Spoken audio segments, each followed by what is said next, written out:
when a desperate mother left her paralyzed baby at a stranger's door.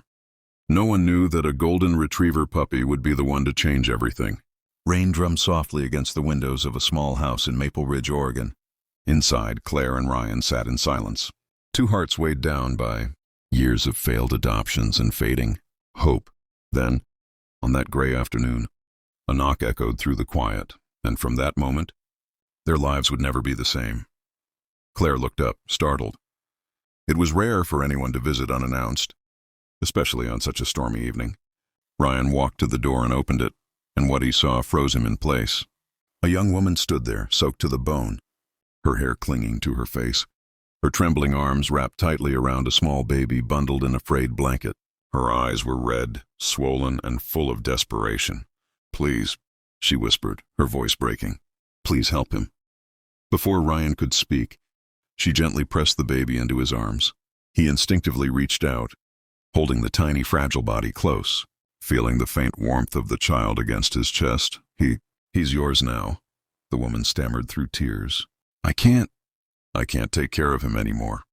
And before Ryan or Claire could ask her name, before they could understand what was happening, she turned and ran into the rain, disappearing down the street until she was swallowed by the storm. Ryan stood frozen in the doorway, the baby's soft cries barely audible over the rain.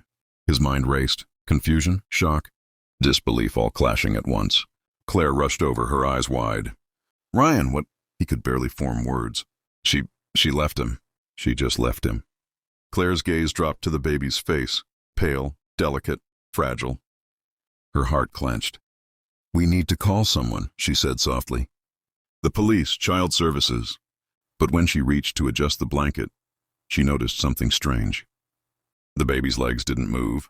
Even as he whimpered, they stayed perfectly still. A chill went down her spine. "Ryan," she whispered. "Look." Ryan looked down, realization dawning slowly, his heart thudding in his chest. They hurried inside, setting the baby gently on the couch. As they unwrapped the blanket, they found a small envelope tucked inside.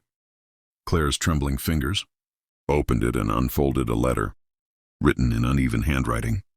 "His name is Noah. He's 5 months old. His legs don't move. The doctor said he might never walk. His father left us and my family won't look at me anymore. I've tried everything, but I'm losing hope. I met you, Claire, once at the hospital. You smiled at me when no one else did. I remembered that. I know this is asking too much, but please, raise him, love him. Give him what I couldn't. Inside this envelope are the guardianship papers. I'm sorry. I just can't do this anymore." The paper trembled in Claire's hands as she read the final words. She looked up at Ryan, tears streaming down her face. "This isn't real," he whispered. "This can't be real." But the baby in front of them, the faint rise and fall of his chest, the quiet whimper, said otherwise. They sat in silence for a long time, the storm raging outside, the letter lying open on the coffee table like a wound they couldn't close. Finally, Claire whispered, "We can't send him away, Ryan." Ryan looked at her, his expression torn between fear and love. "Claire, this is everything we weren't ready for." She nodded slowly. "Maybe, but he needs us." And with that, their lives changed forever. The following days blurred into exhaustion and uncertainty. The paperwork was real, the guardianship legally valid. Authorities confirmed the woman's identity, but by then, she was gone. No one knew where. Claire and Ryan became Noah's guardians overnight, learning diaper changes, late-night feedings, and the endless rhythm of worry. Every doctor they saw gave the same grim look, the same gentle tone. No clear reason for paralysis. No cure available. No guarantee he'll ever walk. The words echoed in their minds long after the visits ended. Still, they refused to give up. Love became their medicine and patience their survival. Claire spent nights whispering lullabies to Noah, tracing her fingers along his still legs, praying for even the slightest movement. Ryan often sat nearby, quietly watching, his eyes heavy with hope and heartbreak. Through it all, there was one other presence that never left Noah's side. Sunny, a golden retriever puppy barely 3 months old, full of light and innocence. A recent addition to the family they'd brought home from a local shelter just weeks before Noah's arrival. At first, Sunny was all play and chaos, chasing his tail, chewing on slippers, barking at his reflection. But from the moment Noah entered the house, something in Sunny changed. The rambunctious energy softened into stillness. His wide brown eyes followed the baby everywhere. When Claire rocked Noah to sleep, Sonny would lie at her feet, ears twitching at every small sound. When Noah cried, Sonny would whine softly, as though trying to soothe him. Ryan often joked, "Looks like he's already picked his favorite human." But the truth was stranger, and far deeper than anyone realized. Weeks passed.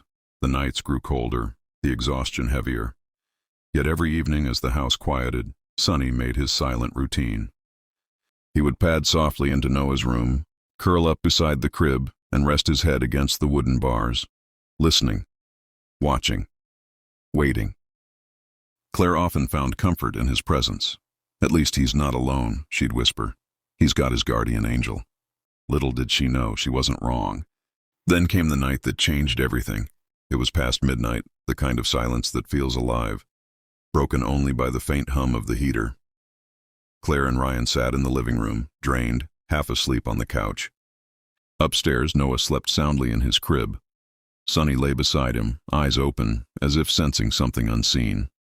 Suddenly, the puppy's ears perked. He stood up, tail stiff, body alert. He looked at Noah, then the door, then back again, whining softly. In the living room, Claire stirred. "Did you hear that?" Ryan rubbed his eyes. "Sonny again? Probably wants out." But the whimper came again, sharper, more urgent. They hurried upstairs, their footsteps echoing down the hallway. And when they opened the nursery door, they froze. Sonny had his front paws resting gently on the crib's edge, his nose pressed between the bars. He was whining, not in fear, but in insistence, eyes fixed on Noah. The baby was stirring, faintly moving beneath the blanket. Claire blinked hard, unsure if she was imagining it. "Ryan," she whispered, voice trembling. "Look at his hands."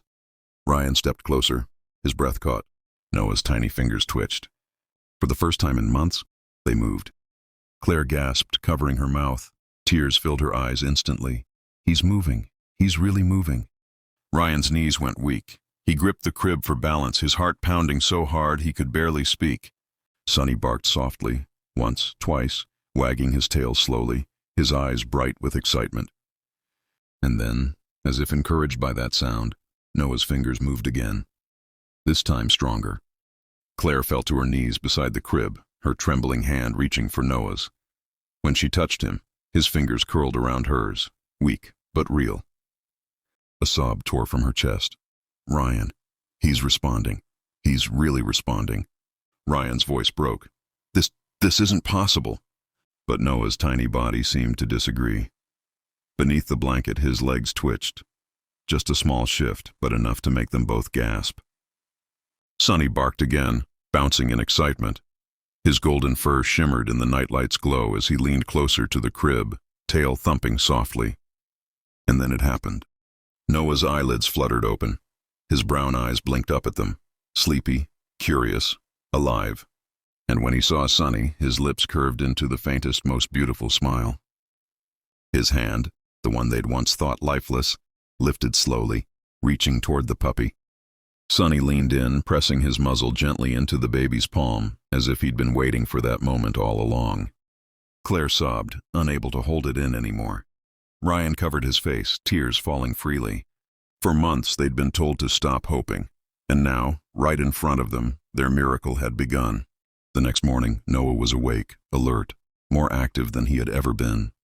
When they took him to the hospital, the doctors were speechless. Scans showed new signs of nerve activity. Reflexes that weren't there before had begun to return. They called it spontaneous neurological recovery. But Claire knew better. Something had awakened in her son that night, something beyond explanation. And every day after, it only grew stronger. Sonny became Noah's shadow. Wherever the baby went, the puppy followed, lying beside his playmat, licking his tiny fingers, barking gently whenever Noah giggled. Months passed, and Noah's movement improved little by little. Tiny leg kicks, hand grasps. Eventually, he learned to roll over on his own. The doctors were amazed. The couple was overjoyed. But Sonny, he just seemed to know. Every small victory made him bark proudly, as if to say, "I told you he could do it." By Noah's first birthday, he was sitting upright on his own. By 18 months, he was taking wobbly steps across the living room, holding on to Sonny's fur for balance. Claire recorded every second, tears streaming down her face as Noah's laughter filled the room. Ryan crouched beside them, his voice shaking. "You did it, buddy. You really did it." Noah giggled, falling gently onto Sonny's back, his tiny arms wrapped around the dog's neck. And Sonny, ever patient, ever loving, simply turned his head and licked the boy's cheek. Years later, when people asked Claire how Noah learned to walk, she never mentioned the medical terms or miracle talk. She always smiled softly and said, "He had help from his best friend." In the end, the story of Noah and Sonny became more than just a family memory. It became a reminder that sometimes miracles don't happen in hospitals or through science. Sometimes they come wrapped in golden fur, with wagging tails and eyes full of unconditional love. And as Noah grew older, he never forgot the friend who taught him to stand, to walk, and to believe in something bigger than fear. Sometimes the smallest souls are sent to remind us what love can do. If you believe in miracles, or if you've ever been saved by a furry friend, share this story and tell us where you're watching from in the comments. Because somewhere out there, another little boy and his puppy might just be waiting for their own miracle to begin.